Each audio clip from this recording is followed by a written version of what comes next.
Que font les présidents des États-Unis quand ils ne le sont plus? 5 ex-présidents des USA se retrouvent actuellement à la retraite: Donald Trump, Barack Obama, George W. Bush, Bill Clinton et Jimmy Carter. Le plus souvent, les ex-locataires de la Maison-Blanche rédigent des mémoires, acceptent des invitations à des conférences lucratives ou encore participent à ou fondent des œuvres de charité, sans oublier un héritage à gérer. C'est le cas de 4 d'entre eux, sauf de Trump dont on ne sait s'il brigue ou pas un nouveau mandat, un retour en politique. Pour l'heure, chapeau bas à Jimmy Carter, bientôt centenaire, 98 en fin d'année, le 1er octobre, non pour son âge canonique, plutôt pour sa reconversion suite à sa non-réélection en 1981, il fut président de 1977 à 1981. Déclaré en 1989 par le Time Magazine, le meilleur ex-président des États-Unis, il fonda en 1982, après l'échec de sa non-réélection, au profit de Ronald Reagan, la Fondation Carter, à Atlanta, avec pour mission la résolution des conflits, la promotion de la démocratie et l'aide au développement humanitaire. Il se fait aussi médiateur dans de nombreux conflits. En 1994, il désamorce une crise nucléaire entre la Corée du Nord et les USA. Toujours en 1994, il évite une invasion armée de son pays en Haïti. Même année, 1994, il négocie un cessez-le-feu avec la Bosnie-Herzégovine lors de la guerre de l'ex-Yougoslavie. En Afrique, il mène des programmes de développement, notamment l'éradication du fameux ver de Guinée, responsable de la dracunculose, une maladie parasitaire très invalidante.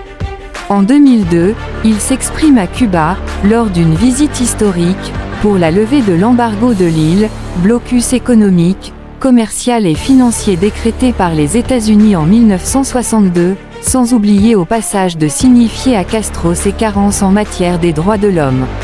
Il a aussi mené des missions d'observation des élections à travers le monde: Panama, Nicaragua, Haïti, Éthiopie, Indonésie, les territoires palestiniens. Il est aussi bon de rappeler qu'en 1978, lors de son mandat présidentiel, 1977 à 1981, il est l'artisan des accords de Camp David, un traité de paix signé par les 2 responsables de pays en conflit, le président égyptien Anwar el-Sadat et le premier ministre israélien Menahem Begin. Pour toutes ces actions, il reçoit d'Oslo, Norvège, le prix Nobel de la paix en 2002. Jimmy Carter n'hésite pas non plus à critiquer les actions de son propre pays comme celles des autres nations. Il condamne les 2 guerres lancées contre l'Irak, 1991 et 2003, il est, bien sûr, critiqué d'anti-américanisme.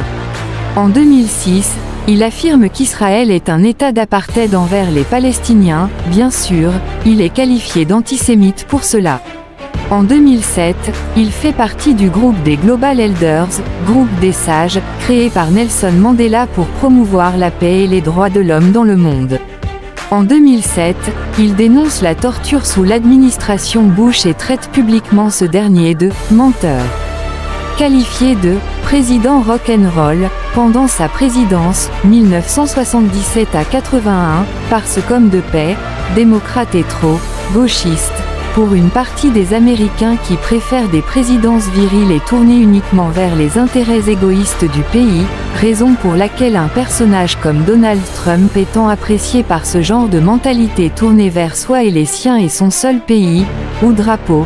Jimmy Carter est et restera dans les mémoires comme le grand humaniste venu d'un pays où l'on tire d'abord, pour causer ensuite, c'est-à-dire en imposant ses vues et desiderata. Quant aux ex-présidents Clinton et Obama, tous 2 démocrates, ils œuvrent aussi dans des missions humanitaires et de paix, donnent de nombreuses conférences rémunérées. George W. Bush, républicain, lui se fait plus discret, se reconvertissant dans la peinture artistique, ne riez pas.